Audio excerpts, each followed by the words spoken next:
They thought they were rich. They threw a party to celebrate. But while they feasted, their fortune was disappearing. In a trading city where merchants came and went with the seasons, 3 young men struck gold. They discovered a rare spice root that nobody else knew about. Within 6 months, they each made more money than most people saw in 5 years. They felt invincible. They felt like they'd made it. So they did what most people do when they taste success early. They celebrated like the money would last forever. But money made fast disappears even faster when you don't protect it. The 3 men were named Hassan, Tariq, and Faisal. The day they received their first massive payment, they looked at the pile of gold coins and couldn't believe it.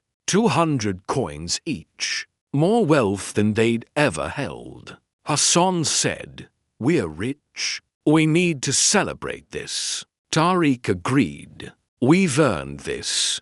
Let's show everyone how successful we are." Faisal nodded. "Finally, we can live like wealthy men." They decided to throw the biggest feast the city had ever seen. They rented the largest hall. They bought the finest food and wine. They hired musicians and performers. They invited everyone they knew and people they didn't know just to show off their success. The preparation cost them 50 coins each, but they didn't care. They had 200 coins. 50 seemed like nothing. The feast was incredible. Everyone talked about it. People praised the 3 men. They said, "Look at Hassan, Tariq, and Faisal. They're so successful. They must be doing something right." The 3 men loved the attention. They loved being seen as winners. They spent the entire night showing off their wealth. But while they were celebrating, something dangerous was happening. Their spice root, the one that made them all that money, was being discovered by other merchants. Competitors were moving in.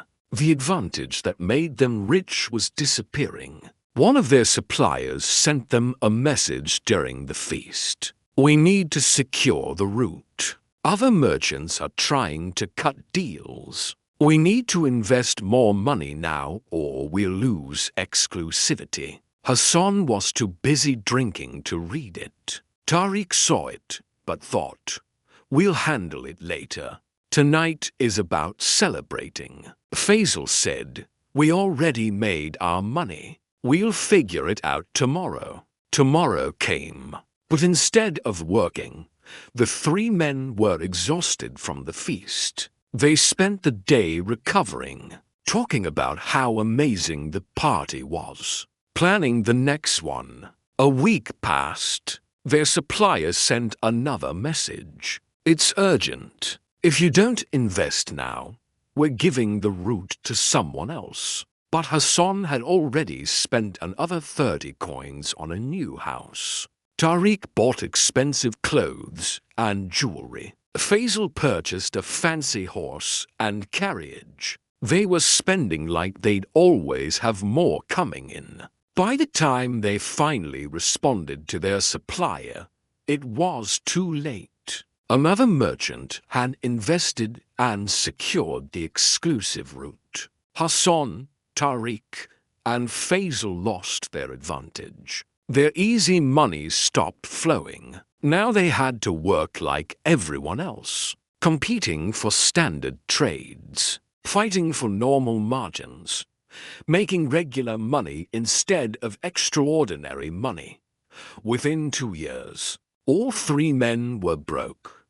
They had spent their fortune on celebrations, status symbols, and lifestyle upgrades. They thought they were rich, but they were just temporarily wealthy. And they confused the two. There was a 4th man who also found that same spice root. His name was Kareem. When Kareem made his first 200 coins, he felt the same excitement.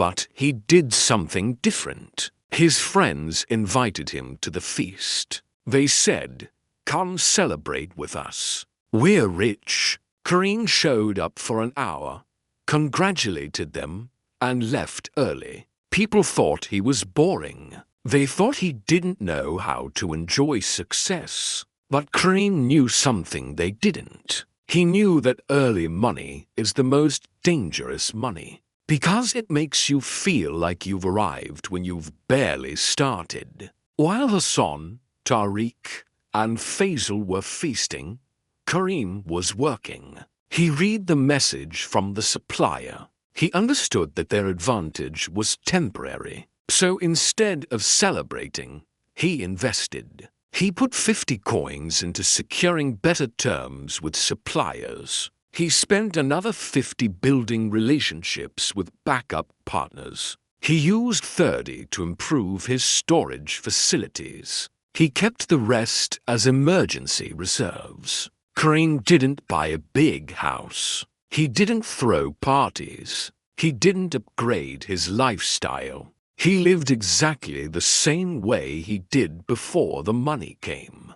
Because Kareem understood that you don't celebrate wealth you haven't protected yet. When competitors tried to move in on the route, Kareem had already secured his position. When market conditions changed, Kareem had backup plans. When problems appeared, Kareem had reserves to handle them. 10 years later, Kareem was one of the wealthiest merchants in the city. He had built a real empire from that first opportunity, not by celebrating early, but by protecting and multiplying what he earned.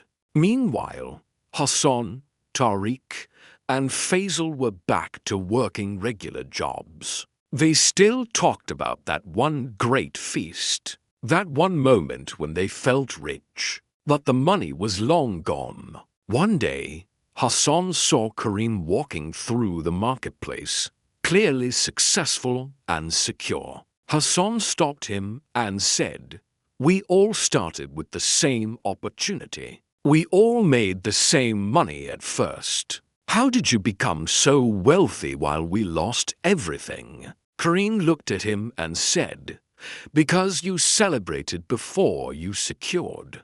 You threw a feast before you built a foundation. You acted rich before you actually were." Hassan tried to defend himself, "But we earned that money. We deserved to celebrate."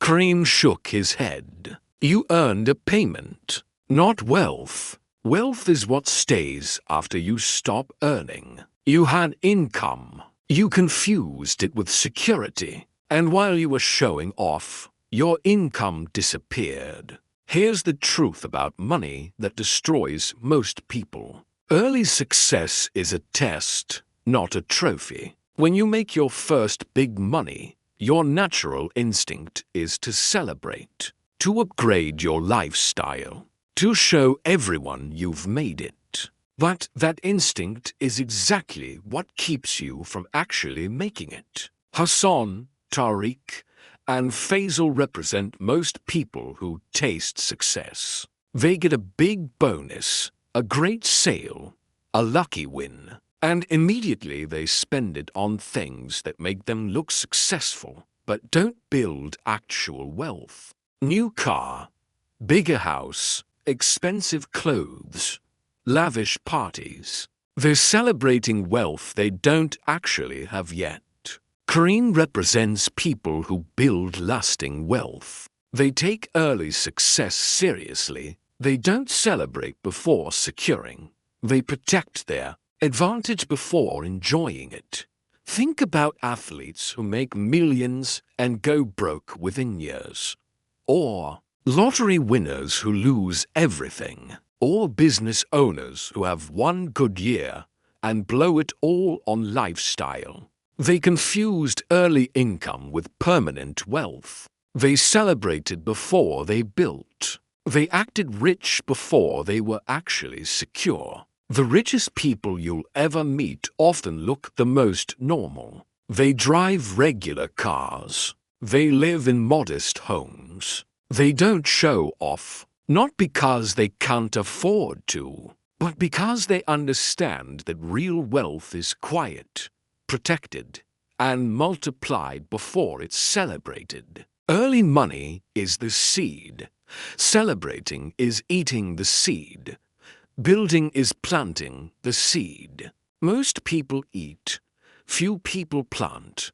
Hassan, Tariq, and Faisal threw a feast and lost everything. Kareem skipped the feast and built an empire.